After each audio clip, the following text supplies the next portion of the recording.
Hello, everyone. I hope that you're having a wonderful Thanksgiving holiday. And thank you for joining us here at CrimeCon at Home Holiday Escape, presented by Oxygen True Crime. As you know, I've been following the murders of the Rhoden family in Pike County, Ohio now for a number of years. And just very briefly, I'd like to take you through what happened in this tragic case. First off, it's important to remember that the Rhoden murders, and they've been known by a couple of different names, but probably the Rhoden murders kind of synthesizes everything down because it was an attack on a single family by another family, the Wagners, that was planned, premeditated over an extended period of time in order to essentially eradicate an entire generation of people from this one family. And to make things even more tragic, this all evolved out of a child custody issue over a single child that connected both of these families.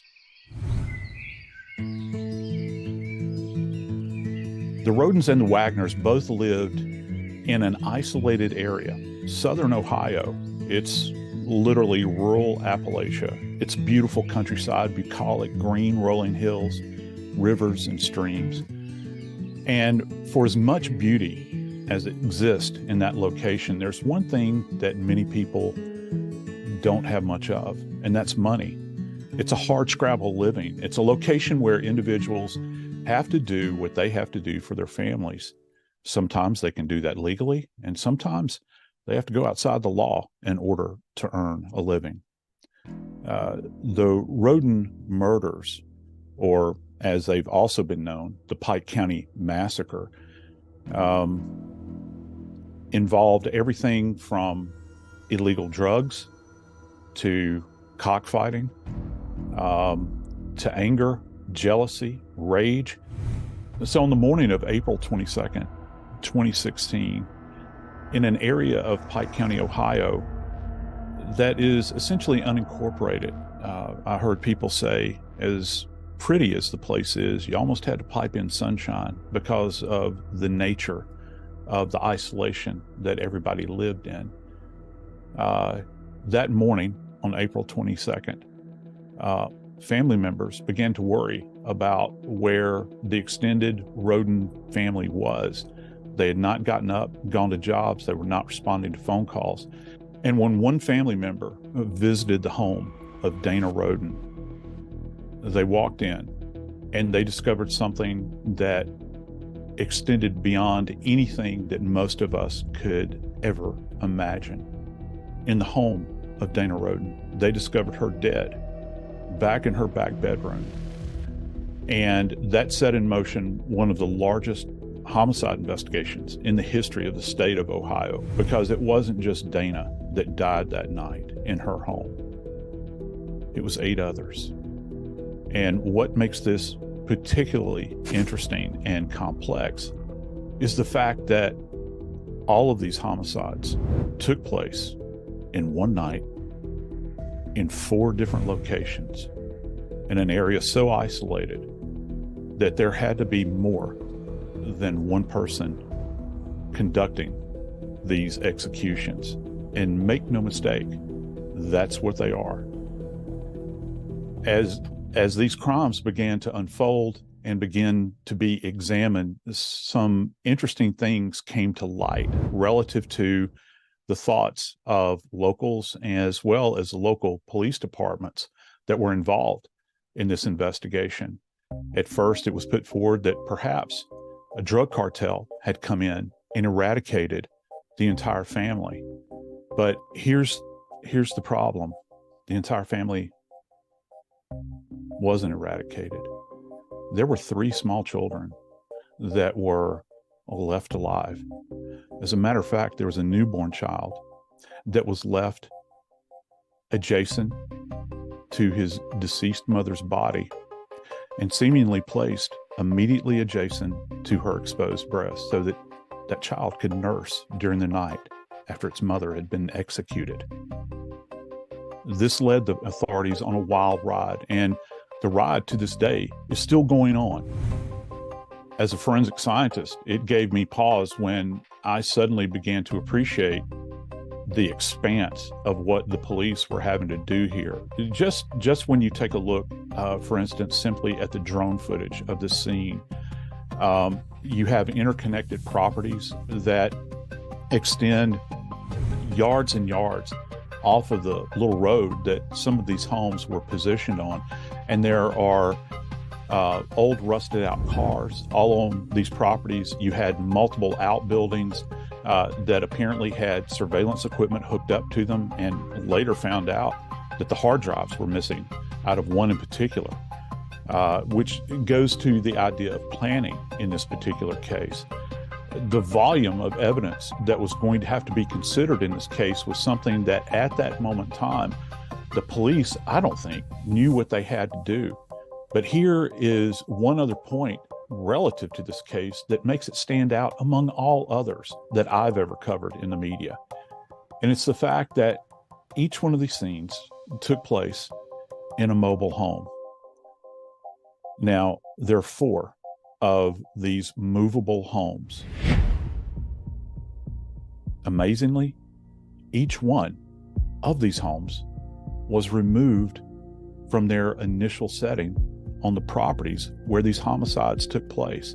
Can you imagine an entire team of crime scene investigators, truckers, everybody else that would have been involved in this from a technical standpoint, from an investigative standpoint, as well as an engineering standpoint, having to uproot full-size mobile homes that have been there for years and years, place them on functional axles, hook them up to trucks, and drive them to another location where they could be more thoroughly examined and, according to the police, secured. So each one of these crime scenes involved a mobile home, and all 4 of those mobile homes were taken back to this safe and secure location for further processing. This octuple, 8-person homicide took over 3 years to investigate, and it led the local police as well as the state police, with assistance from the federal government, to locations in rural Appalachia, in Ohio, to Canada, where the Wagner family, who were the primary suspects in this case, had crossed the border, and finally wound up in Alaska, where investigators had to track them down up there and sit and talk with them for hours and hours and hours before they were satisfied that the Wagners were in fact the perpetrators. And it was only when the Wagners decided to return back to the lower 48 that they were finally arrested and put on trial.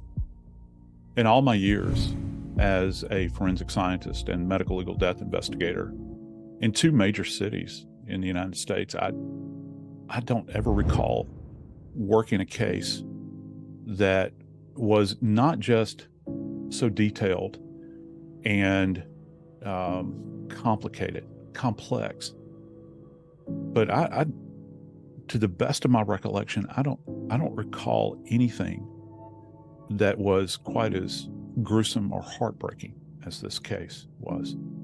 Because what we have found out in the course of a couple of trials now related to the Rodens massacre was that these children that were left behind, when they were recovered, they were bathed in blood, the blood of the victims. 3 of them, 3 of these children were left alone in the homes with these bodies after they had been executed in the middle of the night.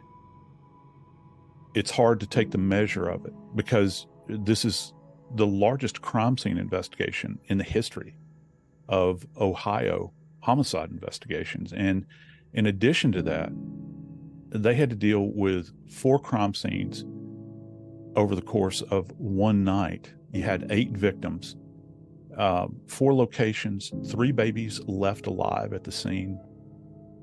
And, you know, as far as I was concerned, when I first began to review the case files, I knew from the beginning that this was overkill, that this was something that was very personal, that this is something that had nothing to do with some kind of organized crime, drug cartel.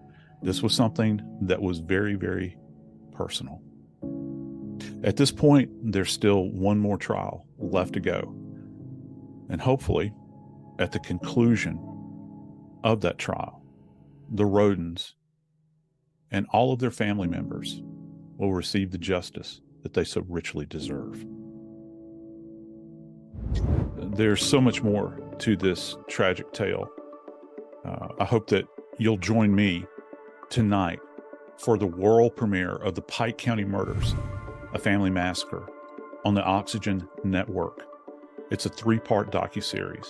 And also, don't forget, please join me, Joseph Scott Morgan, on Body Bags with Joseph Scott Morgan on Apple and iHeart. Thanks again, and happy holidays.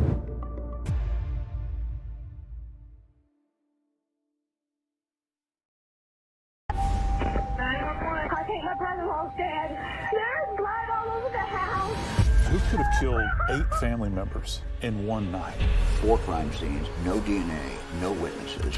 The killer left those children laying in their mother's blood. The word that comes to mind is overkill. The smaller the town, the bigger the secrets. The Pike County Murders, a family massacre. Special event premieres tonight at 8, only on Oxygen True Crime.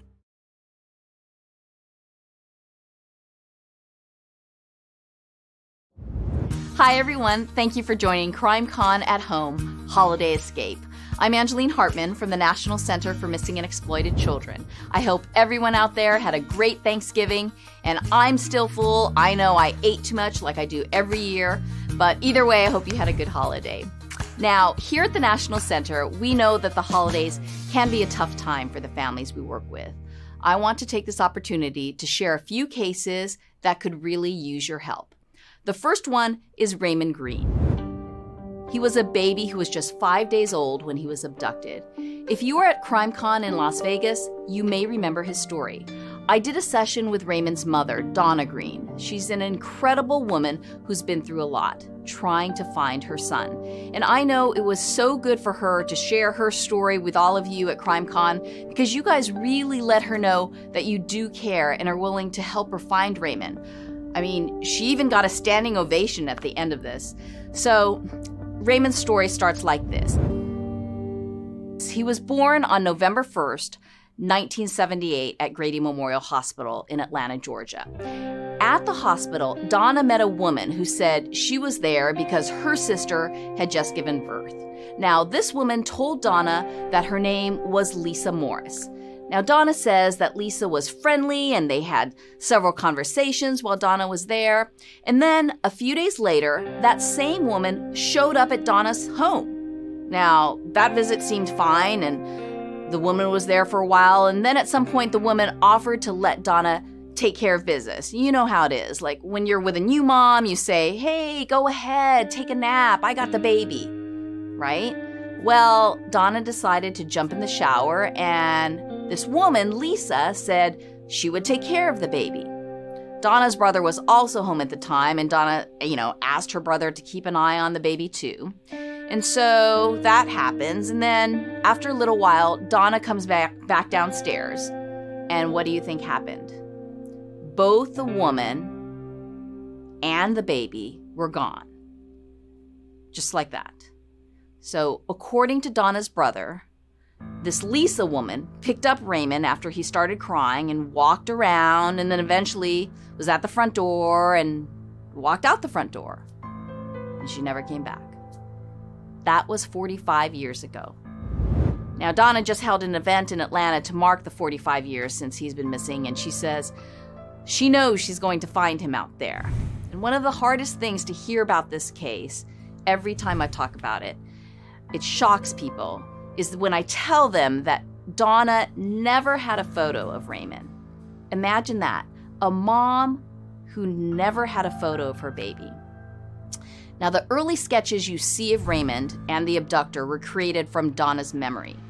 The National Center has created age progression images based on photos from Raymond's siblings. And so we want you to take a close look at not just our images of Raymond, but the image of his abductor, created by the Georgia Bureau of Investigation. Now, this woman said her name was Lisa Morris, but that may have been a fake name, right? So she was wearing a headscarf, and Donna remembers she had a mole, but all these years later, Donna can't really remember which side of the face that the mole was on, but she knows that woman had a mole. Today, Raymond would be 45 years old, and we believe he may be out there alive with no idea of his real identity. So this is a case that can definitely be solved. Aziz Khan. He disappeared on Thanksgiving weekend 6 years ago. It was November 27th, 2017, and Aziz was just 7 years old at the time. Now, let me set the stage for you. Aziz's parents are Abdul Khan and Rabia Khalid. They were living outside of New Orleans, Louisiana, and had been going through this custody dispute, right? It's pretty bitter. Now, they were separated in 2014 and had shared custody of Aziz. And at some point, Aziz's mom moved from New Orleans to Atlanta, Georgia, for a new job, and she wanted to be closer to her family. So Aziz's dad did what he could to make that long-distance custody arrangement work. Abdul would visit Aziz every other weekend, and then he would bring back Aziz back to New Orleans and then drive him back to Atlanta so he could be with the rest of the family. And, it was a lot of work to make it happen, but they did it. And Aziz was very happy with this arrangement, according to his dad. Now, the dad says that Aziz's mom made it really difficult over time to see Aziz. So that led to a new custody battle, and that went on for several years. So then in 2017, the courts were getting ready to grant Abdul full custody of his son. Cops say that the mom knew she would lose custody of her son, and that's when she vanished with Aziz. By this time, she had remarried, so she has a new husband, and he's gone too. So it's important to tell you that Aziz's mom is charged with felony kidnapping. Her new husband is not charged with anything, but we don't know where he is. And so investigators are looking for the couple and Aziz. No one has seen or heard from any of them in nearly 7 years, and there's been no indication about where they could have gone. But here's what I want you to know about this case. These three should be very easy to recognize. We have a new age progression photo of Aziz. He's now 13 years old. We have great pictures of his mom. And if her husband is with them, I say this trio is very recognizable. I want to share with you one more case, and I just know that we can find this child together. Her name is Janiah Walker. She was 15 years old when she mysteriously vanished from her home in Milwaukee, Wisconsin on June 23rd, 2022. Now, Janiah was supposed to meet her dad at around 4 p.m. that day. But when her dad went to pick her up at home, Janiah was gone. Police say that Janiah was last seen on a neighbor's Ring camera at around 2:30 p.m. that afternoon. You can see the video. That day, Mom kept trying to call Janiah's phone, and it was going straight to voicemail. That's when she knew something was wrong. I've spoken with Janiah's mother many times. Her name is Tanisha Howard, and she is just heartbroken over this. Tanisha said this is very unlike her daughter to just go off without telling anyone. She says she and Janiah were very close at that time, and Janiah has never run away from home before. About that backpack, Mom says that she never saw it before. She didn't recognize it in that video. But she does remember that Janiah did receive a big box in the mail a couple of weeks before this. So at that time, Janiah said she had ordered some kind of bag because she was going to use it for camping eventually. Mom believes it's very possible that Janiah was groomed online and lured away from her home. That's the only explanation that Mom can come up with right now. and that's a tough explanation. Janiah is now 16 years old, and it has been more than a year since she left that day. If Janiah was lured away, she could be in real danger right now, and it's going to take everybody looking out for her to help bring her home. In all of these cases, I've had the honor of working closely with these families, and I can tell you that they are so grateful for you and all of the support out there. We know that in every case, it just takes one person to spot the right thing at the right time and make that call. So please stay alert, everybody. You never know when that one person might be you. If you want to find out more information about who's missing in your area, please go to missingkids.org. Again, thank you so much for all of your support. I'm Angelene Hartman. Happy holidays, everybody.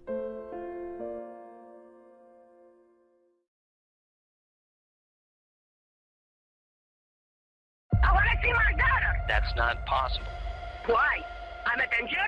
There was a lot of animosity between the two families. Sometimes murder. She wanted him out of the picture, and he would do anything for her, including murder. Is a family affair. It's eerie seeing this person executing his stepfather. What you have at the center of it is this family feud. Somebody wanted him dead, and they shot him. Fatal Family Feuds. New episodes Saturdays at 9, only on Oxygen True Crime.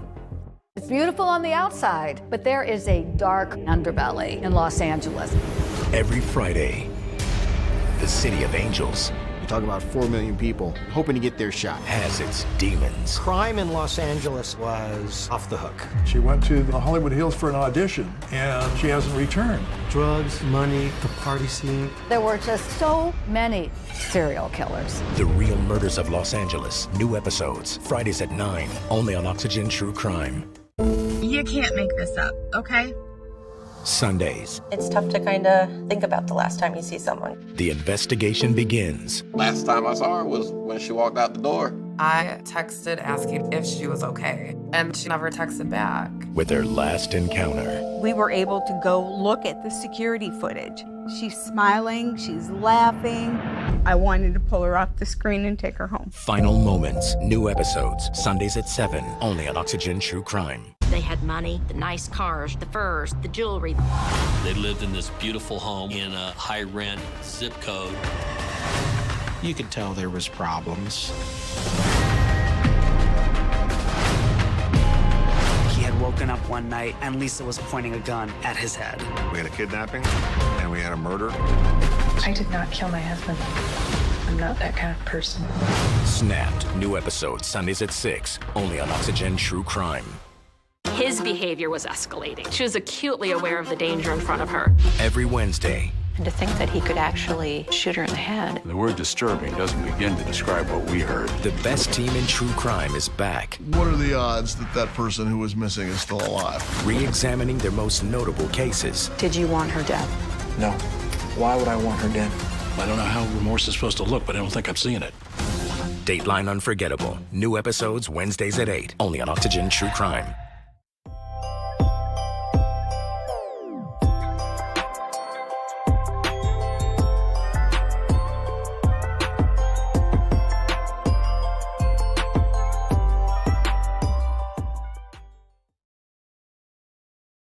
I am so excited to announce the Crime Cruise. Y'all ain't even ready. I don't even know if I should tell you. It's going to be that extraordinary.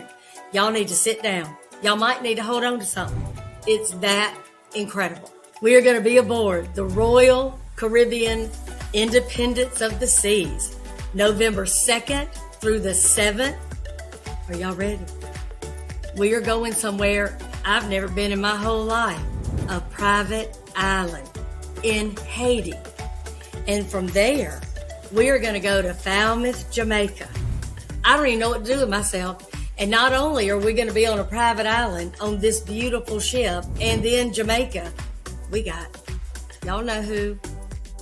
Those pregnant eyes, Paul Holes. I ain't done. I'm going to have Paul Holes on a private island along with Matt Murphy. Yes, I said it. Both of them. You ain't got to decide. Who would I rather have a drink with? Who would I rather see on the Lido deck? You got them both. Got them both. And in the middle of all of that just paradise, we're going to hopefully be able to solve some cases, move some cases forward, help some victims, and we're going to do it all together, like we always do. So go and get those tickets, and I will see you on board.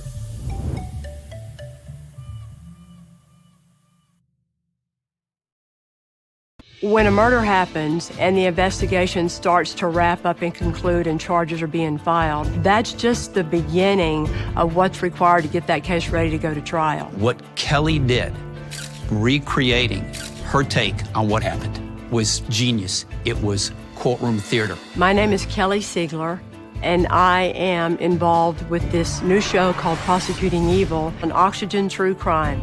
I grew up in a world of a courthouse and the way the criminal justice system worked in Texas. I started working as a Harris County prosecutor when I was 23 years old. And now that I'm older and wiser, I can tell you that every trial that I had, and I had over 200, every cop that I ever worked with, and then the families and the heartbreak that came from meeting all of them, I learned from them. Kelly absolutely is known for the great level of empathy that she has for the victims of any violent crime. I get asked the question a lot, how do you stay grounded when you see for so many years the horrible things that people do to one another? There's no way you can live this life and work in this world and not let it affect you.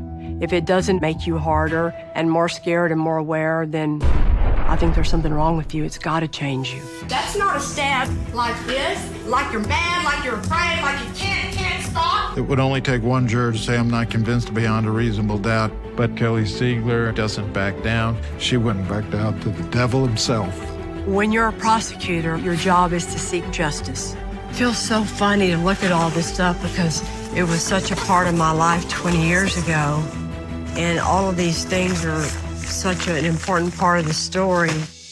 So all y'all cold justice fans, think about this. You're used to seeing the investigation and hoping that we get to the point to where we have enough evidence to file charges and move forward. What Prosecuting Evil does is take you from that point forward. How do you put the case together to present it in the courtroom, in the criminal justice system? And the walk that the families take from the moment their loved one is murdered all the way through and beyond a conviction if that happens. Motive is not a legally required element to prove in a murder case. I bet y'all didn't all know that. But we were also taught the whole time we were prosecutors, if you don't prove motive, you're probably going to lose. Kelly did her homework, his homework, and everybody else's homework. Yes, she did. One of the cases that we're super excited to talk to y'all about is one of the biggest trials that I handled in Harris County. The defendant was Dror Goldberg, and the victim was Manuela Silverio. Her daughters you're going to get to meet. And they're going to tell you, like I hope every one of our cases does, what it's really like to walk and live through the criminal justice system. You get to see from the inside out, from the upside to the top, from the bad to the good, the criminal justice system at its finest and at its worst.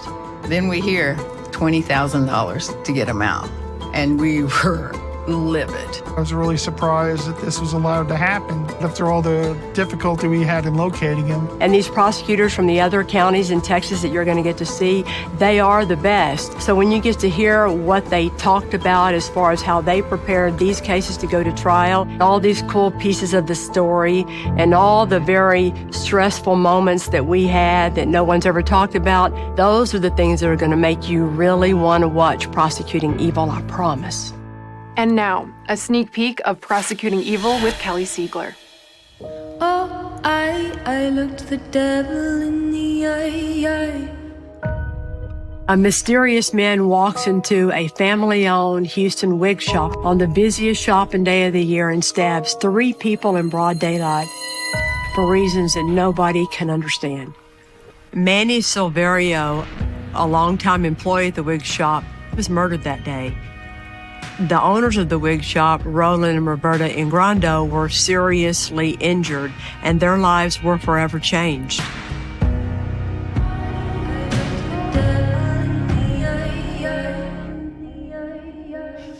Oh my Hello. God.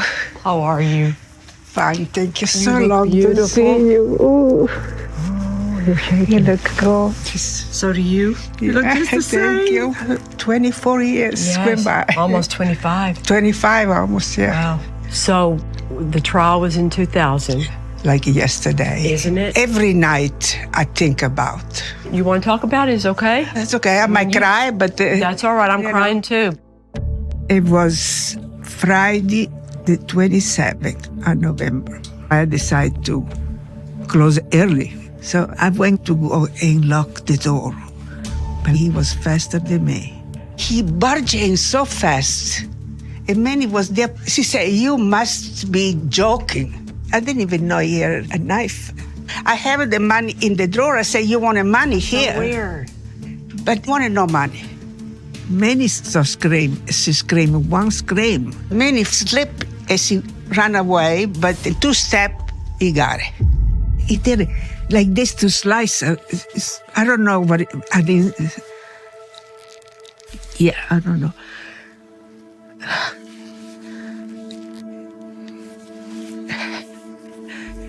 I don't know. It was just something out of the horror movie. I can't believe this happened to us. Tomorrow. The prosecutor is the voice for the victim and for their loved ones. From executive producer Dick Wolf and the creators of Cold Justice. I was a prosecutor for over 21 years. In 2004, I brought the brutalness of the crime into the courtroom. One of the nation's toughest prosecutors takes you through even tougher cases. Pre 9/11 it was a little easier to disappear. This is like some Jeffrey Dahmer type stuff. This defendant, the personification of evil. All we can try to get in the real world is justice. Prosecuting Evil with Kelly Siegler. New episode tomorrow at 8, only on Oxygen True Crime.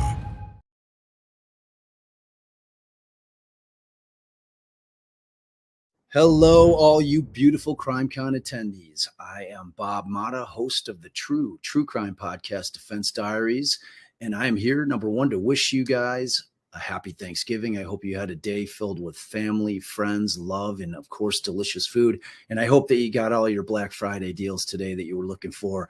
Again, look, 2023, which is what I'm going to talk about in the year in true crime, it was incredible. I don't know that I've ever seen a year in all of my life, and I've been a criminal defense attorney for 20 plus years, and I've never seen a year like this where there have been more huge cases solved, more huge trials or convictions were gotten by the prosecution, more cold cases solved. It has been unbelievable, just an incredible year.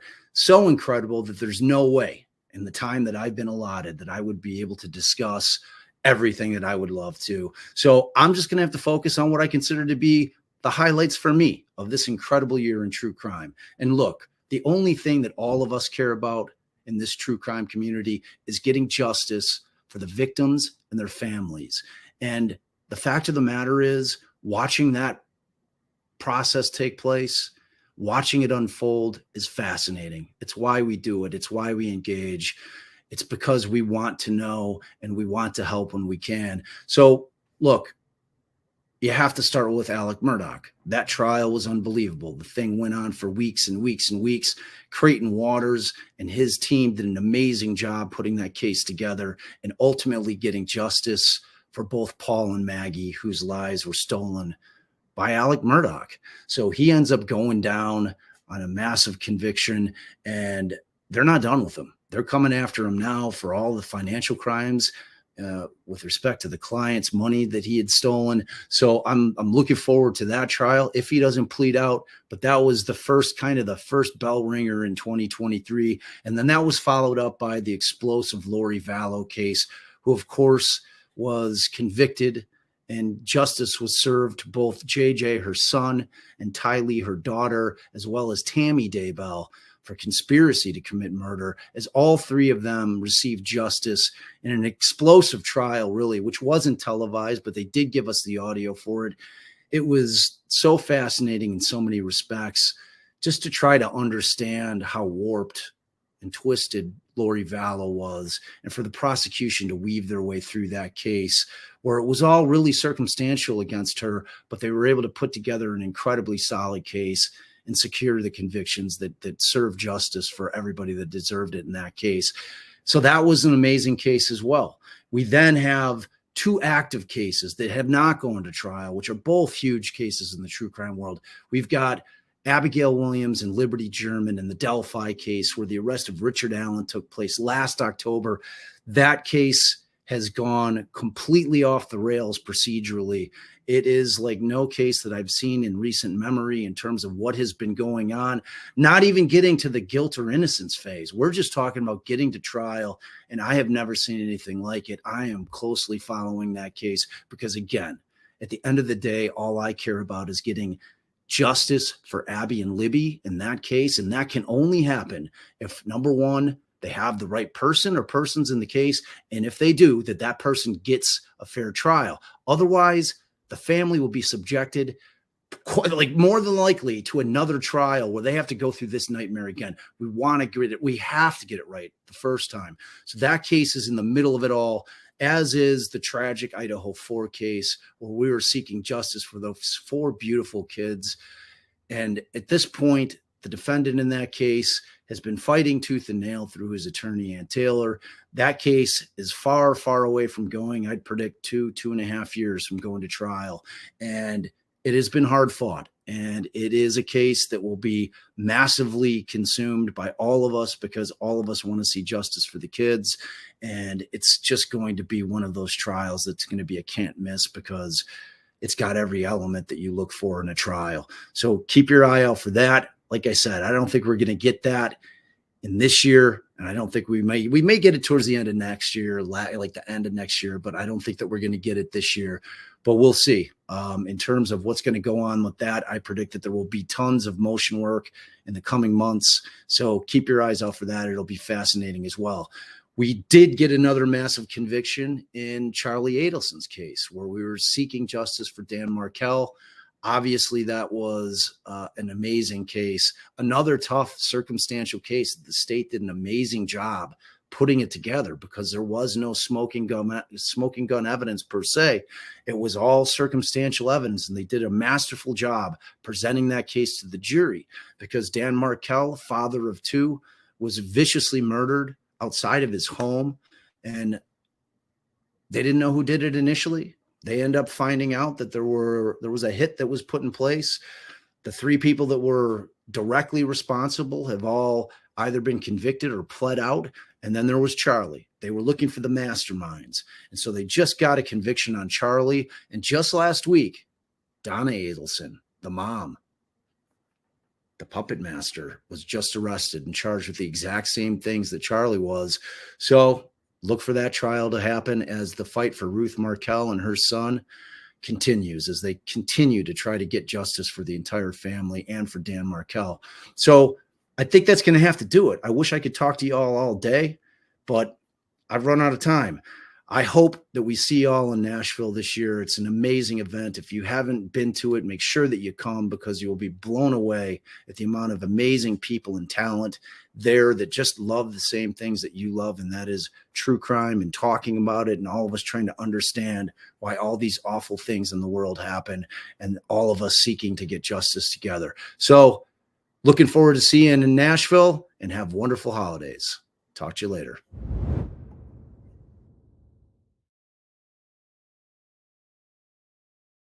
I'm Kelly Siegler, and I was a prosecutor for over 21 years. From executive producer Dick Wolf and the creators of Cold Justice. She 100% knew she was committing murder. It's just evil that you don't see every day. This was the biggest thing that had happened since David Koresh. One of the nation's toughest prosecutors takes you through even tougher cases. It never gets any easier, but this is why you do what you do. Prosecuting Evil with Kelly Siegler. New series Saturdays at 8, only on Oxygen True Crime. Most people will never know anybody that's been murdered. Nobody can understand unless they've been there. This is the moment you became the architect of a murder. They see you as a monster. You could have let her go. What was it about you that said, I'm going to keep fighting? It had to be a terrible time. You fought pretty hard to find out who killed her. What do you think at that moment? You've been chasing an unknown attacker for decades. You ready for what's coming? What most Americans think when they hear Hare Krishna is peaceful people. Nothing about making someone disappear. Keith Ham wanted to take over the movement. My father said he's not a real guru, and my family was destroyed. You didn't go against Keith Ham? If you did, we didn't hear from you again.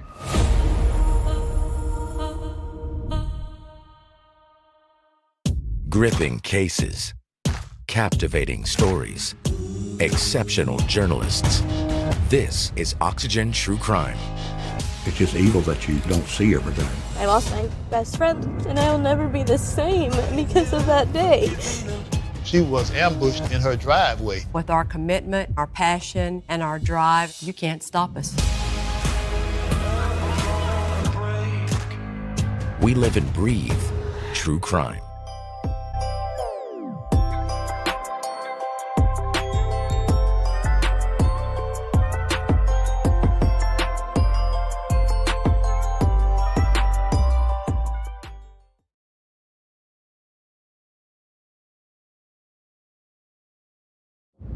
Welcome back to the CrimeCon Holiday Escape. Tonight, I am thrilled to introduce y'all to one of my best friends in the true crime genre, somebody from my Zone 7. Tonight, you get to hear from the one and only Kathy Scott. Kathy not only wrote a book, she wrote the book on Tupac Shakur. Tonight, we are talking all about that case and how she was the first one on the scene as a reporter. She is an award-winning author. She's written numerous books. She's got one coming out that y'all are all gonna want. We'll get her to talk about that one too. Ladies and gentlemen, Kathy Scott. Thanks so much for that wonderful introduction, Cheryl. Appreciate it. Listen, we got to get right to it. You were the first reporter on the scene after the murder of Tupac Shakur. How did that happen? Well, I got a phone call in the middle of the night, and I didn't even know he was going to be in town. I knew who Tupac was, by the way, because I was a big I watched MTV, and so I was familiar with one song of his, and that was Dear Mama, which makes me tear up every time I hear it. But so I get a call in the middle of the night and from a source saying that I needed to go straight to the Las Vegas Strip, that a big rapper by the name of Tupac Shakur, the source couldn't even pronounce his name because he didn't know who he was. He just knew he was a big deal. And so I just gathered myself. I was in bed, so I gathered myself together and grabbed my notebook and paper and pencil and headed down to the Strip.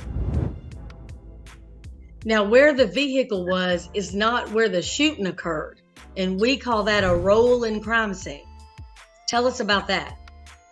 Interesting, a rolling. Well, this one rolled because it started at Koval and Flamingo, where Tupac was sitting with in a car with Suge. Suge, his record producer, was driving, and they were playing the music really loud. He's all hyped up. Tupac's headed to perform. Everybody knew that he was performing that night. Flyers were out. It was all over the radio, and there was a line wrapped around the building where Tupac was headed 2 miles down the road, and then a white Cadillac came up, and a guy put his arm out and opened fire.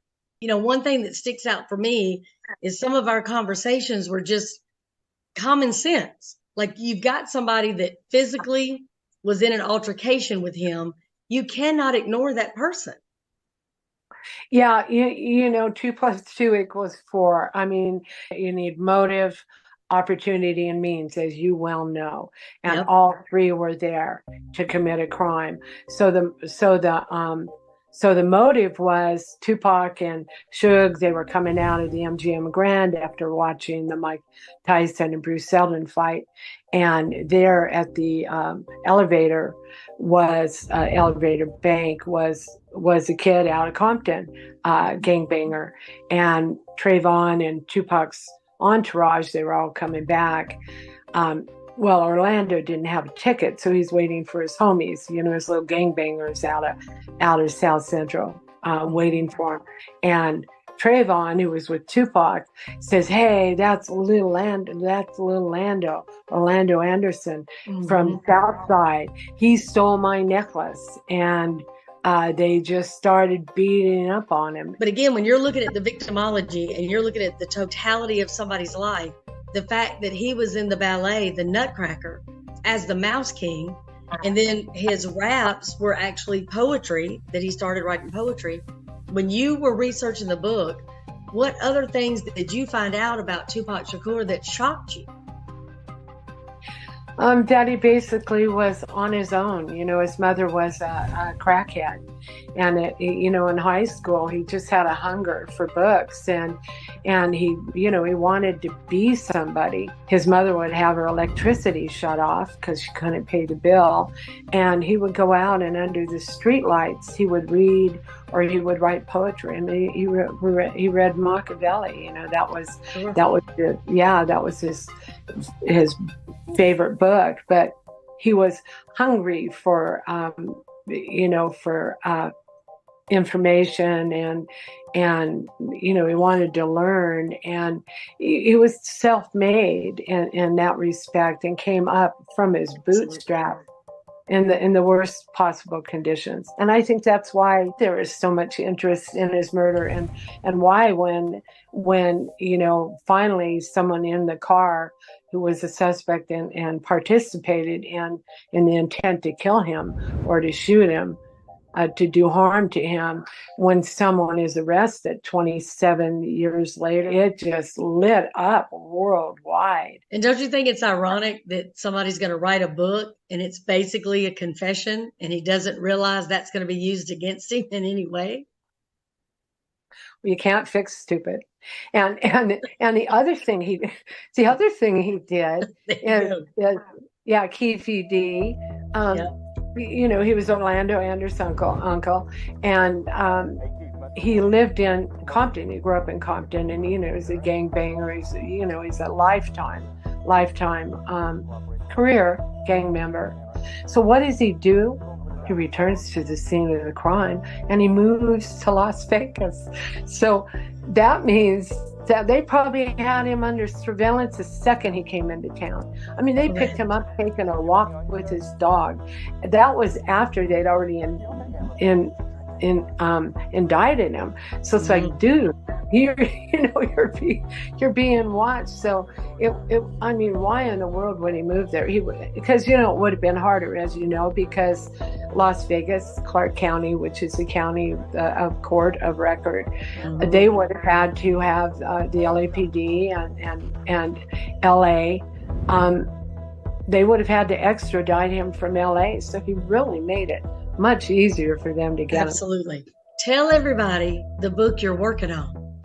Well, I'm writing a book right now. I'm almost finished with a proposal on a biography of Ann Rule, known as the queen of true crime, and Ann did 40 books in her lifetime, and it's quite a body of work, and I've been reading a lot of them. I'm more studying her work than I am reading, although I am reading the books. But I've interviewed a ton of people. But she, she was the first. Jack Olson, though, to give him credit, he was the first really true crime author. But Anne broke ground as a woman. She really paved the ground for the rest of us, and so I'm privileged to, and proud to be able to write about her. Well, listen, I'm not going to take any more of your time. I want you to get back to that typewriter and finish that book, because I can't wait to read it. Thanks so much. Absolutely. Y'all, thank you for joining me to be able to talk to my friend, Kathy, and we're going to continue. There is more for the CrimeCon Holiday Escape. Don't go nowhere.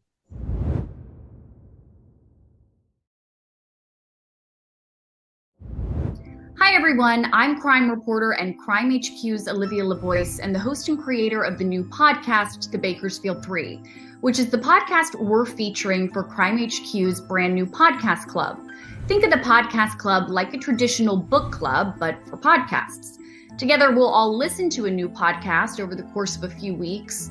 You can go at your own pace, but after you listen to an episode, be sure to head to the club inside Crime HQ to share your thoughts and comments so we can all discuss together. And then we'll meet for a special live event and a Q&A with the podcast host, in this case me, and maybe even some surprise guests from the podcast that are featured along the way. Here's a little sneak peek of my podcast, The Bakersfield 3.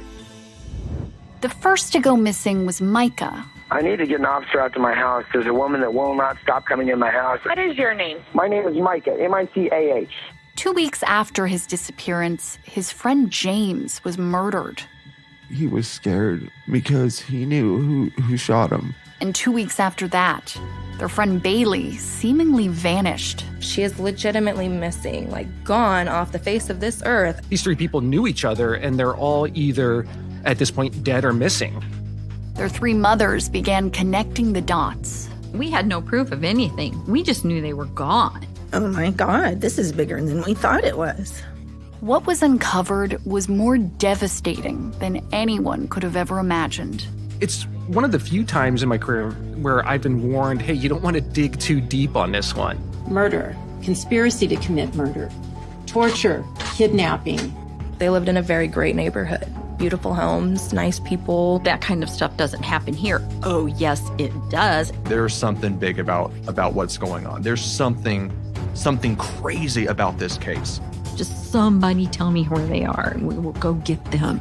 I will go dig. I will go dig, and I will find them. I gotta find her to hold her one last time, even if it is just her bones. This is the story of the Bakersfield 3. I hope you can all join me for the new podcast club to discuss the Bakersfield 3.